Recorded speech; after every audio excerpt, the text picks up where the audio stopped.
Hello. कैसे हैं आप लोग?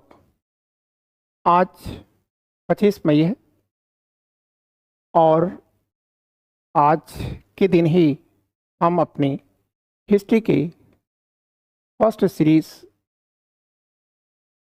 को लेकर आ रहे हैं और इसके बाद ये कंटिन्यू करेगा। अभी फ़िलहाल आपको देखना है कुछ महत्वपूर्ण टॉपिक्स हैं। वैसे ये थोड़े से ये बिखरे हुए टॉपिक्स हैं, लेकिन इसके बाद चैप्टर वाइज आएंगे। तो अगर हम देखें तो ये पहला क्वेश्चन लिख रहा है कि by what other name is the Indus Valley civilisation known. सिंधु घाटी सभ्यता को अन्य किस नाम से जाना जा सकता है या जाना जाता है, ठीक ना? तो आप कहोगे कि सर उसे कॉपर एज नहीं, ठीक है, आप इसे चेंज कर लीजिएगा, ये इसको चेंज कर लीजिए और यहां लिख लीजिएगा ब्रॉन्ज एज। ब्रॉन्ज का मतलब हुआ कांसा, ठीक है। आयरन एज, आयरन एज तो हो नहीं सकता, ठीक है। कॉपर एंड आयरन एज, जब आयरन एज यहाँ नहीं होगा तो ये भी गलत हो जाएगा, ये तो ऑलरेडी गलत है ही। क्लियर? तो इस पर हम थोड़ी सी एक्सप्लेनेशन करते हैं। देखिए, दुनिया में पहला मेटल जिसका हमने यूज किया है या मानव सभ्यता ने यूज किया है वह कॉपर है। क्लियर? क्लियर ना? लेकिन जो दूसरा मेटल है वह क्या है? यह एलॉय है, मतलब मिश्रित है, और वो क्या है? ब्रॉन्ज है। क्लियर? तो इसका मतलब ये है कि इंडस वैली सिविलाइजेशन को में जिस धातु की प्रधानता थी वह धातु क्या थी? वह ब्रॉन्ज था या कांसा था। आप ये भी याद रखिएगा, समकालीन जितनी भी सभ्यताएं होंगी उन सभी सभ्यताओं को हम क्या कहते हैं? ब्रॉन्ज एज सिविलाइजेशन कहा जाता है। लेकिन मान लीजिए कि जब आप खुद ही कह रहे हो कि कॉपर मानव के द्वारा यूज किया जाने वाला पहली धातु है, मेटल है, तो क्या आईबीसी के लोगों ने उसका प्रयोग छोड़ दिया? ठीक है, आज हम पैंट शर्ट पहनने लगे तो क्या हमने धोती को छोड़ दिया? धोती तो आज भी पहनी जाती है ना। क्लियर? तो ऐसी स्थितियों में ऐसा तो हो नहीं सकता कि उन्होंने कॉपर को छोड़ दिया है। क्लियर? तो इसका मतलब हम यहां पर तो कर सकते हैं ब्रॉन्ज कल्चर है, कांस्य युगीन सभ्यता है, लेकिन मान लीजिए कि यदि यह अल्टरनेट ऐसा होता, ठीक है, कैल्को ब्रॉन्ज कल्चर, मतलब कैल्को मतलब ताम्र कांस्य युगीन सभ्यता, ठीक है। कौन सी सभ्यता हो जाएगी? ताम्र कांस्य युगीन सभ्यता। क्लियर? तो पहली चीज तो आप यहां ब्रॉन्ज कर लीजिए, ब्रॉन्ज सभ्यता के नाम से, लेकिन कांस्य सभ्यता के नाम से। फिर दूसरा कर लीजिएगा, ठीक है, ताम्र कांस्य युगीन सभ्यता, या ठीक है कैल्को, ठीक है, ब्रॉन्ज कल्चर या सिविलाइजेशन के नाम से भी इसे जाना जाता है। अब बच्चों बात आती है कि हम एक चीज का और याद रखें कि हम आयरन एज क्यों नहीं कह रहे हैं? क्योंकि याद रखिएगा कि आयरन दुनिया में आता है 1300 BC में, और इसका प्रयोग दुनिया में पहली बार किसने किया है? हित्ती सिविलाइजेशन ने किया है। हित्ती सिविलाइजेशन ने किया है इसका प्रयोग। क्लियर? तो और इंडस वैली सिविलाइजेशन मैक्सिमम कब तक खत्म हो जाती है? आप कहेंगे कि 1500 BC में उसका जो एडमिनिस्ट्रेशन है, उसकी जो इकोनॉमी है, ये ध्वस्त हो जाती है। सभ्यताएं ठीक है कभी ध्वस्त नहीं होती, क्योंकि सभ्यताएं जब मरती हैं तो अपने आने वाली पीढ़ियों को दे के जाती हैं। ठीक है, क्लियर? इसका मतलब इंडस वैली सिविलाइजेशन मरी नहीं, अपितु वह तो मॉडिफाई हो गई। आज की तरह से आज में भी हम हमारे रूप में वो जिंदा है। हमारी जो सोच है, हमारी जो धार्मिक सोच है, ठीक है, हमारी जो पॉलिटिकल विंग्स चल रही हैं, हमारी जो बिल्डिंग स्ट्रक्चर्स हैं, ठीक है, वो सब कुछ कहाँ पर आ रहा है? हमारी जो रिलीजियस कॉन्सेप्ट है वो कहाँ से आ रहा है? सब इंडस वैली सिविलाइजेशन से है। ठीक है, क्लियर हो गया? और आपको जब ये क्लियर हो गया तो आप अगली बातें करिए। ये कहाँ से आ गया? ठीक है, तो आप कहेंगे Aryans came to India through Iran. Clear? Arya जो है भारत में आए हैं, कहाँ से आए हैं? तो आप कहिएगा बैक्ट्रिया से आए हैं। बैक्ट्रिया कहाँ पड़ता है? आप कहेंगे सर टर्की में पड़ता है। और फिर वो टर्की से इंडिया कैसे आएंगे? तो आप कहेंगे कि सर ईरान हो के आएंगे। ठीक है, तो यही चीज कह रहा है कि Aryans came to India through Iran. Arya Bharat आए हैं ईरान के द्वारा। ठीक है, तो अगर आपसे पूछा जाए ओरिजिनली आर्यंस कहाँ से थे, तो आप कहेंगे कि सर टर्की के थे। क्लियर? और टर्की में कहाँ के? बैक्ट्रिया के रहने वाले थे। तो वहीं से ये चल करके ईरान होते हुए ये भारत आते हैं। लेकिन फिर पूछ रहा है कि वह भारत कब आए? भारत कब आए? तो आप कहेंगे सिंधु घाटी सभ्यता या इंडस वैली सिविलाइजेशन के अवसान पर या उसके पतन पर या डाउनफॉल पर। ठीक है, एक सभ्यता जो भारत में विकसित होगी वह आपके बीच में क्या कही जाएगी? आर्यन सिविलाइजेशन कही जाएगी। ठीक है ना? आप कहेंगे कि सर कुछ लोग तो कहते हैं कि नहीं आर्यन सभ्यता पहले है, या आपका विषय नहीं है। ठीक है, आपका कार्य वही है जो बताया गया, आप उसी को पढ़ेंगे। ठीक है, तो इसका मतलब ये है कि सिंधु घाटी सभ्यता 1750 BC तक नष्ट हो चुकी थी और 1750 BC में यहाँ एक ग्रामीण सभ्यता जन्म लेती है। और उस ग्रामीण सभ्यता का हम नाम क्या रखते हैं, क्या जाना जाता है? तो आप कहेंगे कि सर वह वैदिक कल्चर है सर, वैदिक सिविलाइजेशन है सर। ठीक है, क्लियर? सभ्यता और संस्कृति किसकी है? वैदिक की है। क्लियर? सभ्यता और संस्कृति क्या है?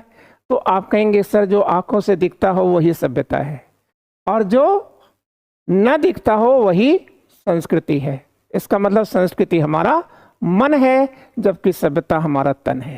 ठीक है, क्लियर? तो अब ये चीजें आपने फॉलो कर लिया। फिर कह रहा है द वर्ड आर्या, आर्य, आर्या मतलब Arya, generally indicates which are the following peoples. ठीक है, कह रहा है कि जो आर्य शब्द है वह किस प्रकार के लोगों का प्रतीक है। ठीक है, आर्य शब्द किसका प्रतीक है? क्या बोध कराता है आर्य? ठीक है, तो आप पहली चीज आप याद रखिएगा, आर्य का वर्डली मीनिंग होता है ग्रेट। आर्य का वर्डली मीनिंग है, शाब्दिक अर्थ है महान या ग्रेट। ठीक है, 4 आर्य सत्य बुद्ध ने कहा था ना, तो आर्य सत्य का मतलब क्या हुआ? महान सत्य, बुद्ध का महान सत्य। ठीक है, तो आर्य का मतलब हुआ, ठीक है, महान, ठीक है, ग्रेट। तो कह रहा है कि ये है क्या, तो आप कहेंगे कि सर ये एक भाषाई शब्द है सर, एक भाषा है सर, ठीक है, ये सर रेस का प्रतीक नहीं है, अपितु क्या है, ये people of Indo European language speaking group, ठीक है, मतलब ऐसे मानव का समूह है, ऐसे मानव का समूह है जो इंडियन यूरोपियन लैंग्वेज बोलते हैं, ठीक है, क्लियर। तो आपका ये आंसर हो गया, ये हिंदी में भी कर दिया गया है। आर्य शब्द प्राय निम्न में से किन लोगों को इंगित करता है, ठीक है, तो आप कहेंगे कि सर जो इंडो यूरोपियन भाषा बोलते हैं उनका समूह आर्य कहा जाता है, ठीक है। तो आर्य क्या है, किसी रेस का प्रतीक नहीं है, अपितु भाषा का प्रतीक है, ठीक है। आगे चलिए, कह रहा है कि मिलान करिए आप, ठीक है, किससे मिलान करना है, तो कह रहा है दो लिस्ट आपके बीच में दी गई है, एक लिस्ट 1 है, दूसरी लिस्ट 2 है, फिर कह रहा है कोड से आप इसका उत्तर तलाशिए, ठीक है, कोड से। तो कोड कहां दिया गया है, यह कोड दिया गया है, ठीक है।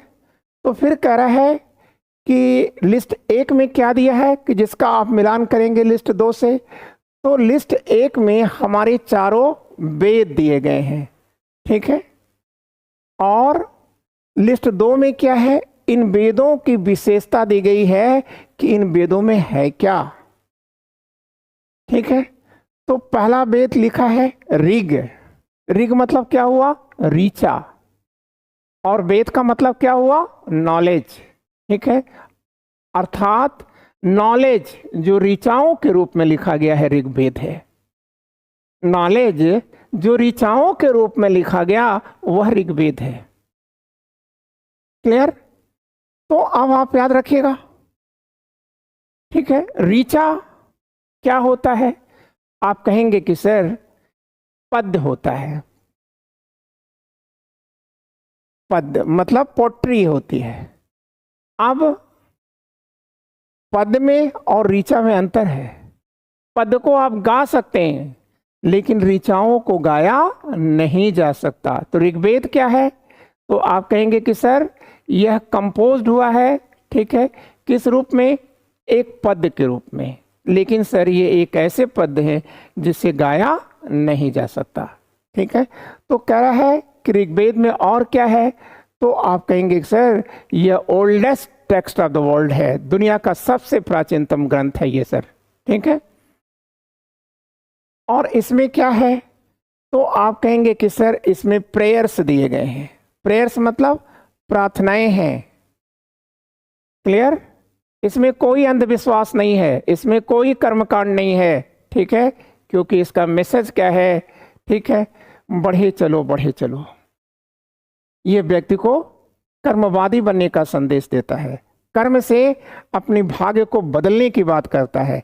इसमें मंत्रों के माध्यम से तकदीर नहीं बदलती, क्योंकि इसमें कहा गया है मंत्र तो मेढक के टरटराने की आवाज है और मेढक टरटरा करके अपनी किस्मत नहीं बदल सकता। इस प्रकार से मंत्रों का उच्चारण करने से कभी किसी का हित नहीं होता, क्लियर। तो इसका मतलब ऋग्वेद में स्तुति है, प्रार्थना है, ठीक है ना, इसमें किसी धर्मगुरु की जरूरत नहीं है, किसी मिडिल मैन की जरूरत नहीं है, आप जहां बैठ लो वहीं से याद कर लो, वही आपकी उपासना है। तो इसका मतलब ऋग्वेद क्या है आपने को समझ में आ गया होगा, ठीक है, क्लियर। अब कह रहा है यजुर्वेद क्या है सर, ठीक है, तो 1 का 4 हुआ, 1 का 4 देखिए कहाँ गया है, यही कहीं होगा ये। फिर यजुर्वेद क्या है, ठीक है, तो यजुर और फिर कह रहा है वेद, तो यजुर का मतलब क्या होता है, ठीक है, तो आप कहेंगे यज्ञ होता है सर, ठीक है, यज्ञ होता है, और क्या होता है सर? गद्य भी होता है। तो यज्ञ का गद्य में जो ज्ञान दिया गया है वही यजुर्वेद है। तो यजुर्वेद में क्या होगा? तो आप कहेंगे सर जहां यज्ञ आ गया वहां अंधविश्वास आ गया, वहां बलि आ गई, सेक्रीफाइस आ गया, कर्मकांड आ गया। ठीक है, तो इसका मतलब ये है कि सर इसमें वर्सेस एंड रिचुअल्स दिए गए हैं। ठीक है, क्लियर? ये भी हो गया, मतलब बी का 2।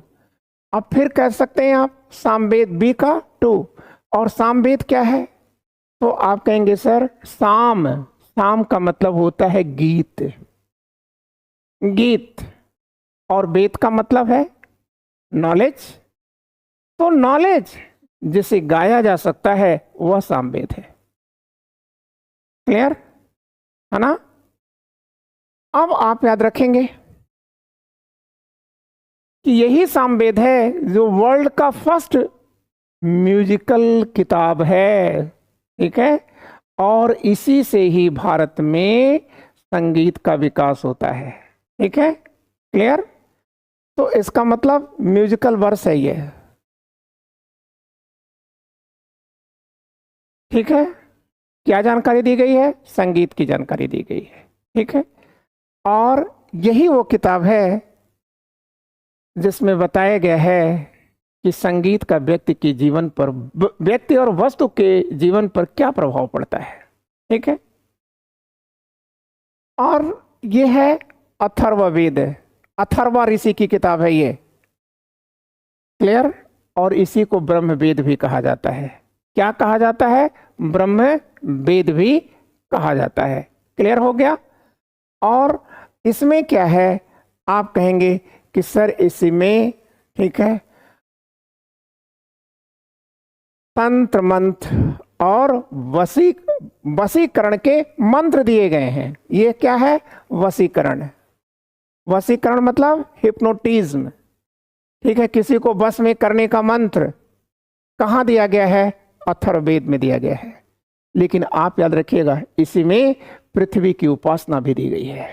ठीक है, क्लियर? और आप याद रखिएगा अथर्ववेद हाईली साइंटिफिक है और इसी में लिखा गया है व्यक्ति के ऊपर, ठीक है, किसका? ध्वनि का प्रभाव। ध्वनि का प्रभाव व्यक्ति और कीट पतंगों पर क्या प्रभाव पड़ता है, ये सब चीज दी गई है। ठीक है ना? और इसमें एक बहुत प्रसिद्ध लाइन लिखी गई है जो काफी आपको प्रभावित कर सकती है, और वो क्या है?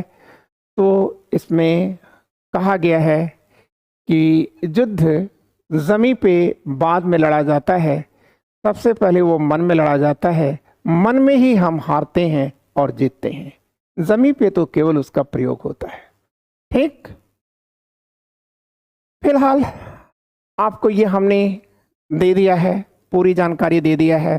ठीक है, लेकिन एक चीज आप याद रखिएगा, ये जो तीनों किताबें हैं ये लेटर वैदिक की हैं, उत्तर वैदिक की जानकारी देती हैं, और ऋग्वेद, ठीक है, ये ऋग्वैदिक युग की जानकारी देता है। इसका मतलब वैदिक युग के दो भाग हुए, एक पूर्व वैदिक युग, दूसरा उत्तर वैदिक युग। तो पूर्व वैदिक का ग्रंथ क्या है? ऋग्वेद। और यजुर्वेद क्या है? और ये तीनों क्या है? ये लेटर वैदिक के हैं। ठीक है, आगे चलते हैं। करा फॉर whom was उपनयन संस्कार प्रोहिबिटेड? किसके लिए उपनयन संस्कार प्रतिबंधित है? ठीक है ना? उपनयन क्या है? आप कहेंगे किसी भी शिक्षालय में नाम लिखवाना ही उपनयन है। ठीक है, एनरोलमेंट इन एजुकेशनल सेंटर को हम क्या कहते हैं? उपनयन कहते हैं। ठीक है, तो पढ़ने का अधिकार किसको नहीं दिया गया था? किसको नहीं दिया गया? संस्कार क्या होता है? तो आप कहेंगे सर परिष्कार होता है, शुद्धि करने का जो तरीका है वो संस्कार है। ठीक है, क्लियर? तो किसको राइट नहीं दिया गया?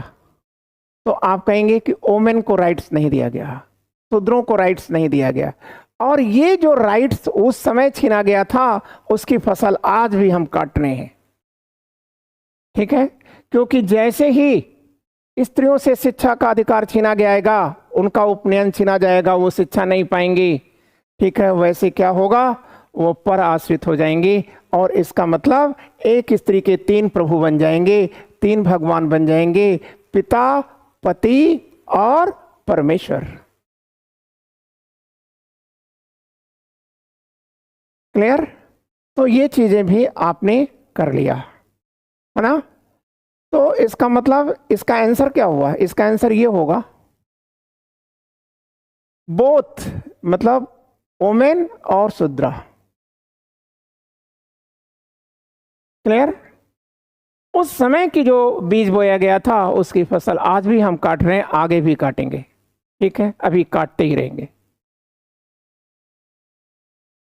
आगे देखिए, कह रहा है विच one of the following pairs is correctly matched. देखिए, ये जोड़े दिए गए हैं, कह रहा है कि इस जोड़ों में से कौन सही रूप में मिल रहा है। ठीक है, तो ये है क्या जिससे मिलन करा रहे हैं आप, तो आप याद रखिएगा यह पद हैं, पोस्ट हैं। किस युग के पोस्ट हैं ये? लेटर वैदिक एज का है। ठीक है, कुछ तो इसमें ऋग्वैदिक एज का भी है, और ये उनका कार्य है, पद और उनका दायित्व, इन दोनों में मिलाना है आपको। तो देखिए, संग्रहिता, संग्रहिता तो आप जान ही रहे हो, ये ट्रेजरर है भाई। ठीक है, कोषाध्यक्ष है, फिर भागदूत है, भाग को धोने वाला है। तो भाग का मतलब क्या हुआ? कर है। ठीक है, भूमि कर है, तो भागदूत क्या है? ठीक है, रेवेन्यू को संग्रह करने वाला। ठीक है, राजस्व को संग्रह करने वाला। फिर ये क्या कर रहा है? जीवागृभ। तो जीवागृभ क्या है? ठीक है, आप कहेंगे कि सर पुलिस ऑफिसर है। लेटर वैदिक एज में पुलिस को क्या कहा जाता था? जीवगृभ कहा जाता था। ये लिख दिया हिंदी में, जीवगृभ है। और जो लास्ट है वो पालागल है। ठीक है, तो पालागल ये गुप्तचर नहीं था, ये क्या था? आप कहेंगे मैसेंजर था सर, ये संदेश वाहक था सर। ठीक है ना। और गुप्तचर के लिए वहां क्या शब्द का प्रयोग हुआ है? आप कहोगे सर अस्पष्ट शब्द का प्रयोग हुआ है। क्लियर हो गया ना ये भी? आगे चलो आप। फिर करा which one of the following Vedic gods goddess is known to be associate with, ठीक है, सूर्य। यहां पर सूर्य देवता की बात की जा रही है, सन की बात की जा रही है। कह रहा है कि ये जो चारों दिए गए हैं इनमें सूर्य से कौन जुड़ा हुआ है?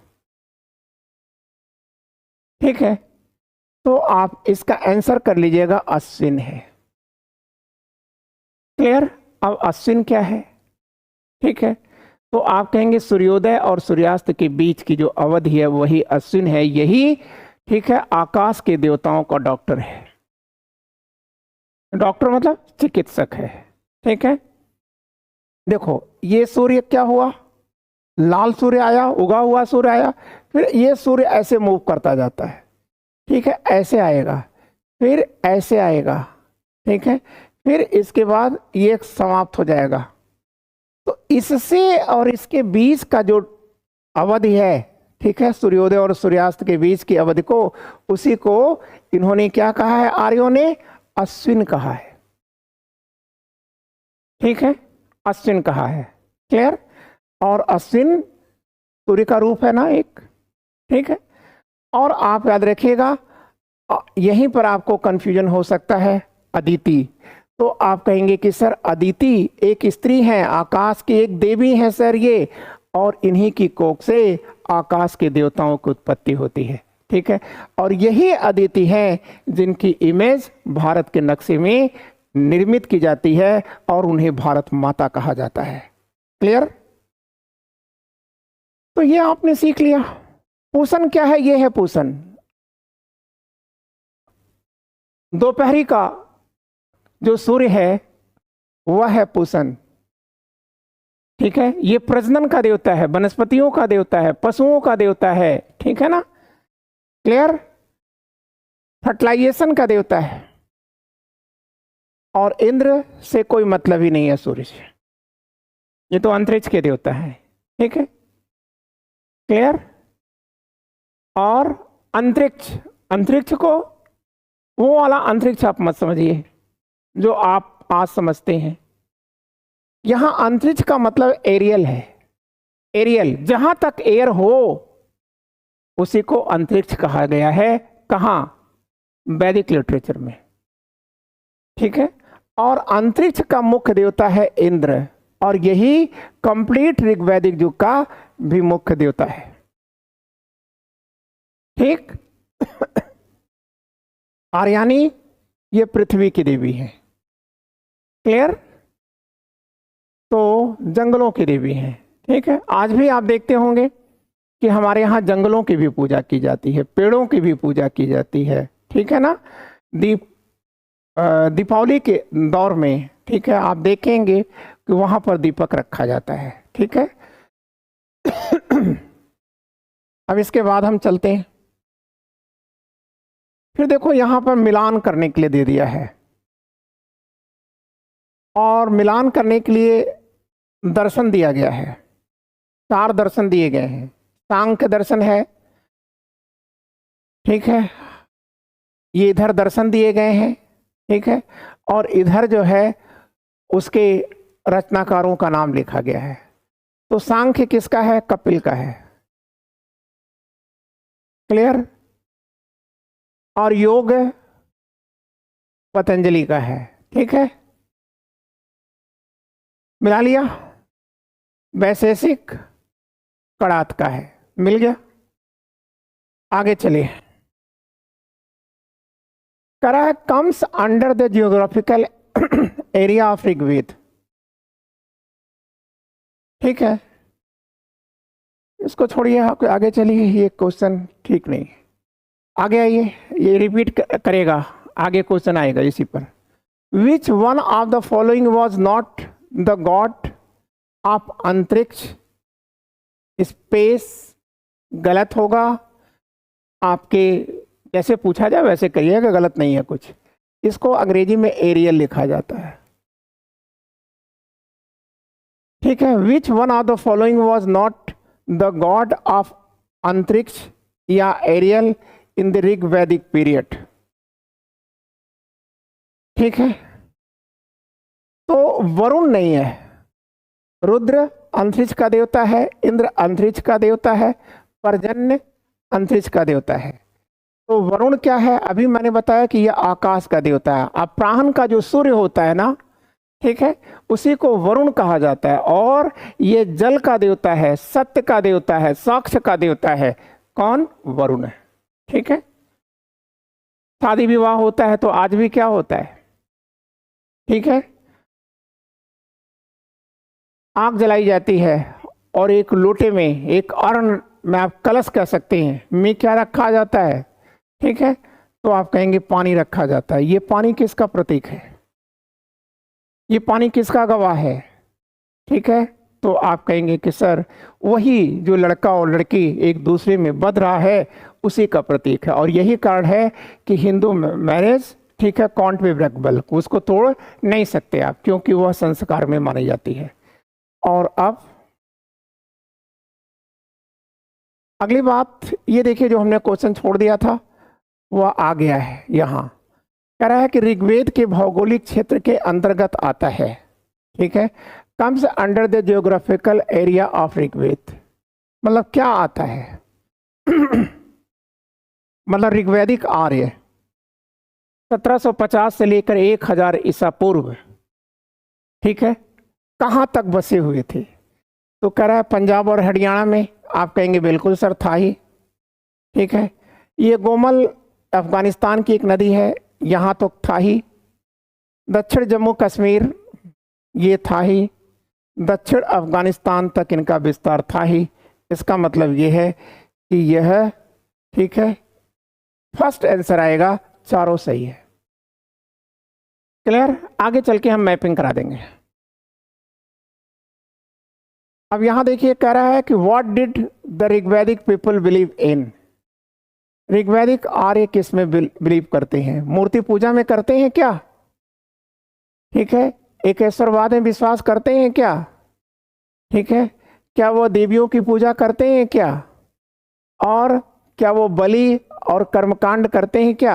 आप कहिएगा नहीं सर, ये भी नहीं करते, ये भी नहीं करते, मूर्ति पूजक भी नहीं है वो। ठीक है। मूर्ति पूजा ठीक है हमारे यहाँ बौद्धों से आई है, और बौद्धों में कहाँ से आई है? ग्रीक से आई है। ठीक है। मूर्ति पूजा हिंदुओं की या ब्राह्मण वैदिक धर्म की विशेषता नहीं है। तो ये किस में विश्वास करते थे? ठीक है, एकेश्वरवाद में विश्वास करते थे। ईश्वर एक है, उसके नाम अनेक हैं, ये हमारे यहां कहा जाता है। आगे, which are the following rulers conquered Avanti made it a part of Magadha. निम्नलिखित में से कौन सा शासक है जिसने अवंती को जीत करके मगध में मिलाया था? ठीक है। अजातशत्रु नो, बिंबिसार नो, ठीक है, शिशुनाग ने मिलाया था। और शिशुनाग किस वंश का शासक है? ठीक है, शिशुनाग वंश का शासक है। ठीक है ना। आगे चलिए, कह रहा है कि who among the following were during the time of Kanishka. Kanishka के काल में निम्नलिखित में कौन था? नागार्जुन थे। ठीक है। नागार्जुन मतलब नागार्जुन को क्या कहा जाता है? तो आप कहेंगे कि सर इन्हीं को ही भारत का आइंस्टीन कहा जाता है। ठीक। अश्वघोष थे और इन्हीं को ही भारत का मिल्टन कहा जाता है। क्लियर? यहां पर आप याद रखिएगा नागार्जुन के बारे में कि नागार्जुन ही हैं जिन्होंने क्या दिया था? आप कहेंगे भस्म थेरेपी का विकास अगर किसी ने किया है तो है नागार्जुन। ये भस्म थेरेपी क्या है? तो आप कहिएगा धातुओं को जलाने के बाद, ठीक है, जो अवशेष आता है उसे भस्म कहते हैं। ठीक है। तो भस्म थेरेपी का विकास नागार्जुन की देन है। क्लियर? और याद रखिएगा दुनिया जिस समय अपरिचित थी ब्लड सर्कुलेशन से, उस ब्लड सर्कुलेशन का कॉन्सेप्ट सबसे पहले नागार्जुन ने दिया था। ठीक है। और यही नागार्जुन है जिन्होंने बौद्ध धर्म को दक्षिण भारत में पहुंचाया था। बौद्ध धर्म की महायान शाखा को दक्षिण में ले जाने वाला अगर कोई शख्स है तो वह है नागार्जुन। और इन्हीं को सम्मान देने के लिए, ठीक है, नागार्जुन सागरवाद है। ठीक है। क्लियर? और अब आइए वसुमित्र, तो आप कहिएगा ये तो थे ही सर। ठीक है। इन्होंने ही चौथे बौद्ध संगीत की अध्यक्षता किया है और विभाषा शास्त्र इन्हीं की किताब है। ठीक है। ये जो बुद्ध घोष हैं ये बहुत बात के हैं, पाली के बड़े विद्वान हैं, 5 सेंचुरी एडी के हैं, एडी के हैं। और इन्होंने ही, बुद्ध घोष ने ही, ठीक है, बौद्ध धर्म को, ठीक है, अशोक के बाद, ठीक है, श्रीलंका में बौद्ध धर्म का इन्होंने बहुत व्यापक प्रचार किया था। ठीक है। तो इसका बुद्ध घोष को हटा करके और निशान लगा दीजिएगा। ठीक है। 2 3 4 कहीं होगा, देख लीजिए, ये फर्स्ट ही है। आगे चलिए, करा है इनसे आपको मिलान करना है। ये पर्सन दिए गए हैं और ये ऑथर लिखे गए हैं। ठीक है। मिलान करिए व्यक्ति और लेखक से। ठीक है। अश्वघोष की किताब बताइए क्या है? अश्वघोष ने 2 महाकाव्य लिखा है और 1 महानाटक लिखा है। तो अश्वघोष की एक किताब है बुद्ध चरित्र, क्लियर। और यही बुद्ध चरित्र है जिस पर निर्मित की गई है अजंता की 17वीं गुफा, क्लियर। और इसके बाद सौंदरानंद इनकी दूसरी किताब है जिस पर 16वीं गुफा बनी है, और एक इनका महानाटक है सारीपुत्र प्रकरण, ठीक है ना। तो फिलहाल अभी आप इतना याद रखिएगा, अश्वघोष का है क्या, बुद्ध चरित्र, ठीक है। और नागार्जुन ये है माध्यमिका भी कह सकते हैं, माध्यकारिका भी कह सकते हैं, और माध्यमिक सूत्र भी कह सकते हैं, ठीक है। और पतंजलि, तो ये पुष्यमित्र सुंग के राजपुरोहित हैं पतंजलि, और इनकी 2 किताबें हैं, प्रसिद्ध किताबें हैं, एक तो है योग सूत्र और दूसरी है महाभाष्य, ठीक है। यही योग सूत्र है जिसमें स्वस्थ रखने के लिए, योग का मतलब यहां पर आप याद रखिएगा क्या बातें की गई है, यहां कौन से स्वास्थ्य की बात की गई है, योग का मतलब क्या है यहां, ठीक है। तो आप कहेंगे वो विधि है जिससे व्यक्ति आत्मा से परमात्मा को जुड़ता है, उसी को योग कहा गया है यहां, ठीक है। अब ये है रामानुजाचार्य, इनकी किताब है वेदांत संग्रह, ठीक है। वेदांत दीप भी है, वेदांत संग्रह भी है इनकी किताब, तो इसको आप मिला लीजिएगा। आप which of the following is wrong, ठीक है। जो नीचे दिए गए हैं उसमें कुछ गलती होगी, वही आपको पकड़ना है। बुद्धा लिविंग होम, बुद्ध का घर छोड़ना, ये महापरिनिर्वाण नहीं कहा जाता, उसे महाभिनिष्क्रमण कहा जाता है, महाभिनिष्क्रमण कहा जाता है, ठीक है। महाभिनिष्क्रमण, ठीक है, घर को छोड़ना, ठीक है। तो यही गलत हो गया, तो आपका आंसर तो हो गया, लेकिन आगे भी कर लीजिए आप। फर्स्ट सरमन मतलब पहला उपदेश बुद्ध ने कहाँ दिया था, सारनाथ में दिया था, और उस उपदेश को क्या कहा जाता है, धर्म चक्र प्रवर्तन, ठीक है। धर्म नहीं है, धम्म है, सॉरी, धम्म, ठीक है। धर्म अलग की बात है और धर्म अलग की बात है, ठीक है। धर्म क्या है, आर्ट ऑफ लाइफ है, ठीक है।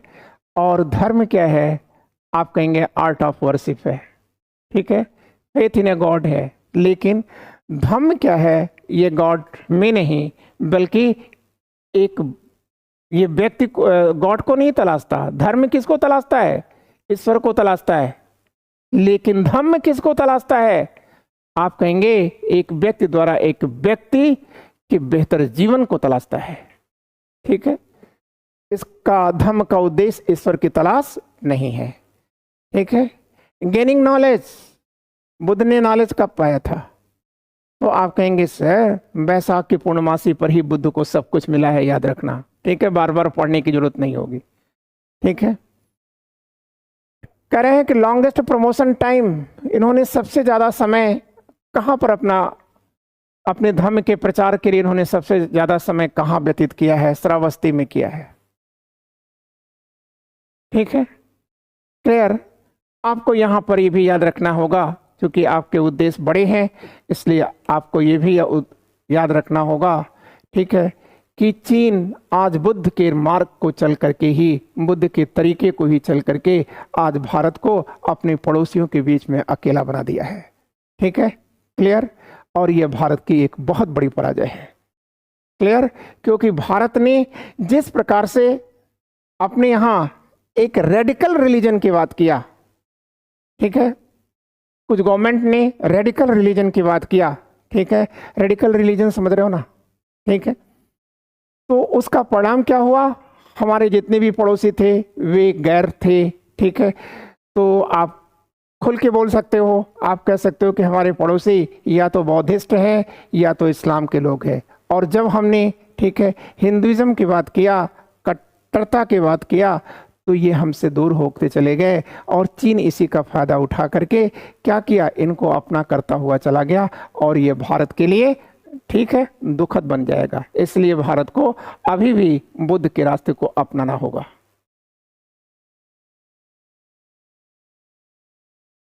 आगे जैन इरा स्टार्ट्स, जो जैन कैलेंडर है, ठीक है, संवत है, उसकी शुरुआत कब से होती है? तो ये से याद करना कि ये 527 बीसी को जैन है, 544 बीसी को ये बौद्ध कैलेंडर शुरू होता है, 319 को ये गुप्त कैलेंडर शुरू होता है, और 606 को ये हर्ष कैलेंडर चलता है। और यह कैलेंडर आज भी श्रीलंका में चलता है, ठीक है। करा है हिंद बुधे जते शाक्य मुनिति, वेर इज इट कोटेड? कह रहा है भगवान बुद्ध का जन्म यही हुआ था। यह कहाँ लिखा गया है? यह लाइन कहाँ लिखी गई है?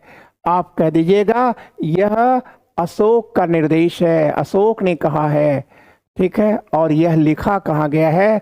लुम्बिनी कॉलम में या लुम्बिनी स्तंभ पर लिखा गया है, ठीक। करा है कि विच बुद्धिस्ट काउंसिल कॉल्ड पंचसतिका, ठीक है।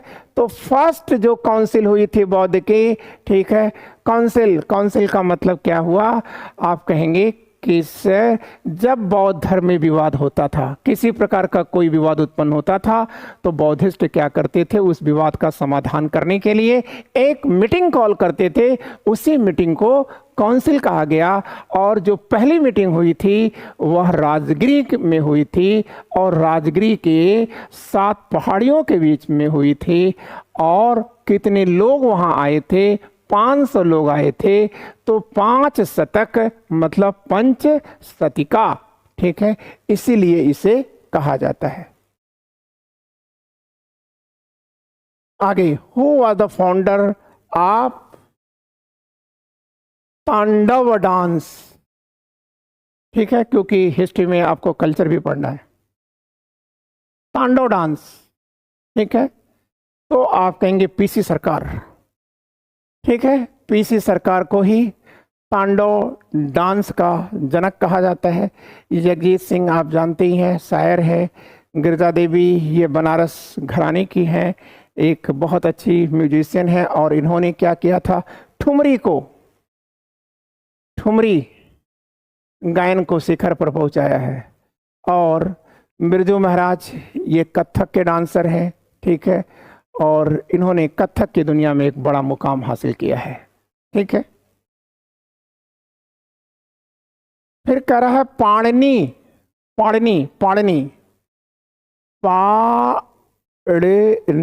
ये कौन है? गांधार के एक ब्राह्मण है, ठीक है।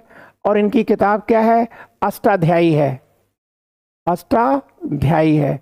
और ये अष्टाध्यायी किस पर लिखी गई है? आप कहेंगे कि सर ये संस्कृत का ग्रामर है। सर